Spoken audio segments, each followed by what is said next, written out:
All right, everyone.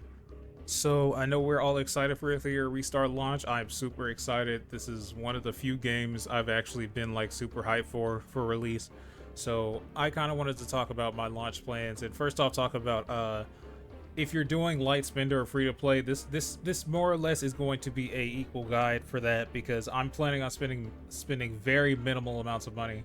I'm only going to be doing about $25 a month, and that'll be on the pass that you can get in the game and the monthly pack that you can get in the game, just to sort of get back some of those gems that you're going to be using to refresh at the first 7 or 8 days that you're going to be doing to get to level 50. So that's more or less how I'm going to be playing it. And if you're wondering why I'm doing light spender, it's just because there's materials in the battle pass that you're just not going to be able to farm for the most part, at least for now.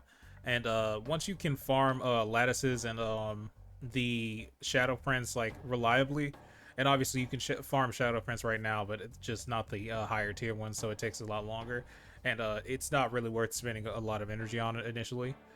So that's the main reason why I'm going to be buying what I'm buying in the actual shop.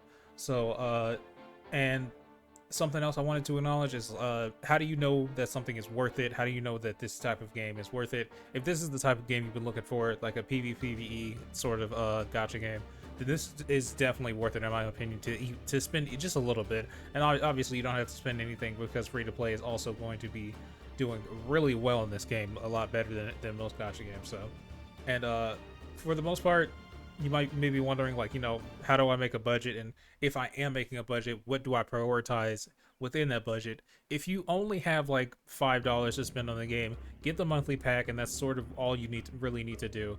And if you're going a bit above that, obviously do the pass, so you can just get those extra materials and stuff like that for the months to come. And if you're wondering sort of how difficult it's going to be to get to the end game, there's a ton of other guides. This sort of isn't what this video is going to be talking about, but if you want to know what to prioritize as far as PvP versus PvE, I'm personally going to be prioritizing PvE first, and then trying to stack up equipment and stuff like that, and upgrade characters to a point where they're suitable in PvP. Obviously, doing just the bare minimum in PvP throughout the first 7 days, just to try to get the rewards for the coin shop. And the first boss that I'm planning on clearing, the first Doki Doki Terramatan or Aurora, I'm going to be prioritizing either Doki Doki or Aurora. And the reason why it's a either or is because I'm not going to be re-rolling, and that's going to affect my plans while I'm playing. So I'm going to have to be adaptable. I'm going to have to be flexible, and that's sort of what I kind of want to talk about as far as me playing the game, because I do want to show people that you don't have to re-roll in this game. You don't have to re-roll in almost any game if there are units that are worth investing in that aren't SSRs, right? This game has a lot of SR potential and a lot of options for SRs. So last thing I want to talk about is whether or not you're going to spend anything at all. You have to make an informed decision. If you cannot spend, then do not spend any money on the game. It's not worth it. In my honest opinion, it's definitely better to go free to play and at least enjoy the game a little bit, instead of stressing about buying certain things. So obviously, we're not whales. We're not able to spend a ton of money on the game, and you should not be having that mentality. So I am going to sort of just move on real quick. And this is sort of how to make a plan without rerolling. So what you want to do is look for effects and not actually specific units. And here's what to look for. You sort of want to look for these 7 pillars of what the game has. So you either want to look for CC if you're focusing on Doki Doki, Dispel because that's just useful in all content, honestly. Cleanse is also useful in all content. The heal block is useful, I think, in Aurora or in other modes, because honestly I haven't gotten to that point yet. Damage amp is definitely by far a decently important part of the game, because you are going to struggle if you do not have the ability to amplify damage in this game. And survivability is another thing you want to look out for. These are all units that go from top to bottom as far as priority and their usefulness in these niches, And obviously, there's a lot of characters here that are going to serve multiple roles and purposes that they can, because obviously there is Henrik here, who is obviously going to be your dispel character, but he also has heal block. He also has damage amp with his last words passives. So he's going to cover really three of these, but this is his main sort of deal whenever you're first building him. And then there's CC with Marvel. He's able to really push back that turn gauge. Obviously, he got a little bit of a nerf. He's still relevant though. And then Kraken, he is going to be one of the best for Doki Doki in my opinion. Other than, and I'm really not sure why people sleep on this unit, RC77, because his skill 3 applies a attack and defense break, also stuns, and then his skill 2 also extends the effect of debuffs.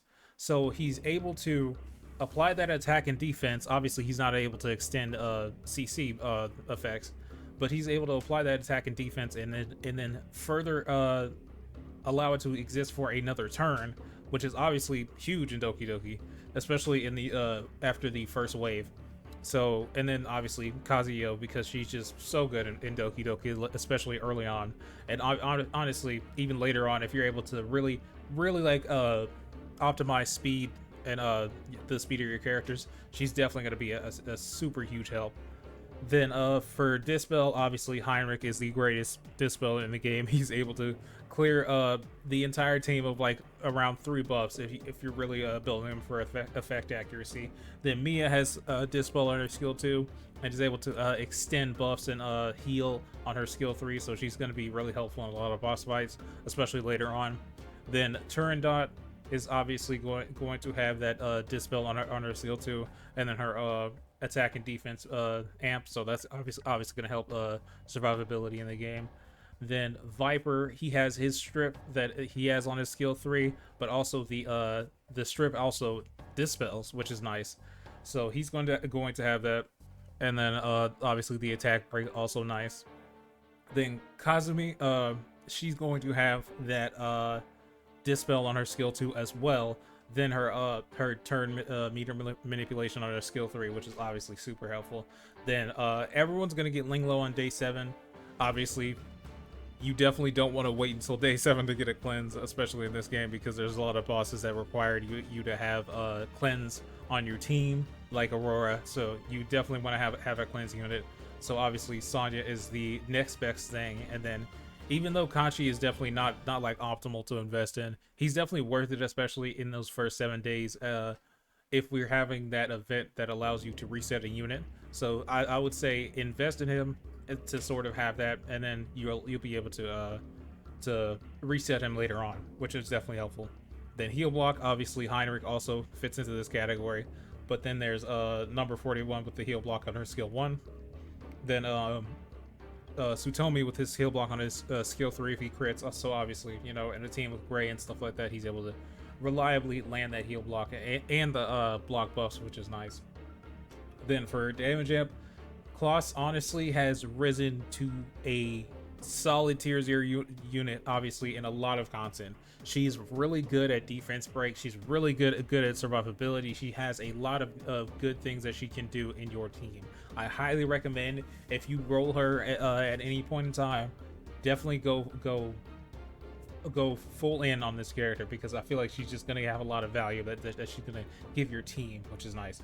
So she has that, the defense fairy, and then Bayoden, obviously, she has the attack and crit damage amp. Then she's also able to has a little bit of survivability and is able to revive units. Sometimes only for a turn, but like most of the time you'll have it up and able to revive them consistently. So Diana, obviously, even though she's an SR, she's still one of the greatest SRs and trumps a lot of SSRs as far as damage amp and defense shred and erosion and all of her other nice effects that just allow you to shred enemies. It's so nice. And then Yang, obviously people are gonna say don't invest in Yang, but in my honest opinion, it's always nice having multiple attribute damage amplifier units, and also any of the units to, for these niches. So he's going to give you a crit rate buff and attack buff. So he's basically sort of a mix of Bayonet and Gray, sort of split it into those two characters as well. So he's definitely going to help your team, and I honestly think if you're able to have a really good turn meter manipulation unit, then definitely invest in him. Chiaki is also a good unit to pair with him, in my opinion. She obviously is one of the greatest characters. She's probably the next best unit to Freya to pull for turn meter manipulation, but I'm mainly talking about her damage amp that she has, and the passive effect that also gives certain teammates damage amp, which is nice. Then there's Gray, who's a fantastic unit. In my honest opinion, you should absolutely invest in Gray in every way you can. He's just such a good unit. The crit damage, sorry, not crit damage. The crit rate amp, the defense amp. It's just so nice to be able to have him in most teams where green is necessary. So survivability, obviously you have Hellkit and Tiamat. These are your two main sort of defensive units, the units that are mainly going to be keeping you alive. Then there is Ren and Valerie, who is also going to be good units for that. And then obviously I have Chiaki on the third row, but she's still going to be a really solid unit, especially with the buff she's gotten. So if you need a fire healer that doesn't necessarily need to cleanse, obviously you have Chiaki, and she's a fantastic unit to have. So for DPS options, you really want to sort of weigh what you have versus what you don't. And obviously this is going to factor in selector as well. So for me personally, I am, no matter what, going to be using my selector to get Real Mocha if I don't get Real Mocha just from pulling normally on the standard banner. And I'm not going to use the selector until like probably 2 weeks in, honestly, and just to fill out my team and have that Real Mocha if I don't have her, because it's gonna be tragic if I don't have her. And obviously, if you roll for Rosa, if you get Chloros, if you get Ziada, if you keep investing in Leanne, you're gonna have fantastic units, fantastic DPS units. The more niche options, obviously, there is Gray, who you can use as a main DPS, and there's Dieting and Victor. Those two are kind of interchangeable for me. I really don't care either way. And then there's Ren, who's obviously a really slept on unit in my opinion. The fact that she scales off of speed means that she encourages you to build teams for speed, which means her turn is going to become active more frequently, which allows her to deal damage more frequently. So I definitely think she's going to be a really slept on unit, so definitely invest in her if you don't have like a water attacker at some point. If you don't roll Rosa, if you don't roll Giada, sort of invest in Ren, and like you could reset her on day 7 of the event if you want. And obviously you can reset more than one unit. Messiah is obviously going to be that character who you are always going to want on your team. If you roll Messiah, keep him for the early game. Don't invest him until way later, because honestly, he really shines in PvP and in like a lot of the in-game PvE. So that's sort of what I'm going to recommend, and obviously that's sort of all I wanted to talk about. That's sort of my plan, and you'll sort of see what I do whenever I start streaming it.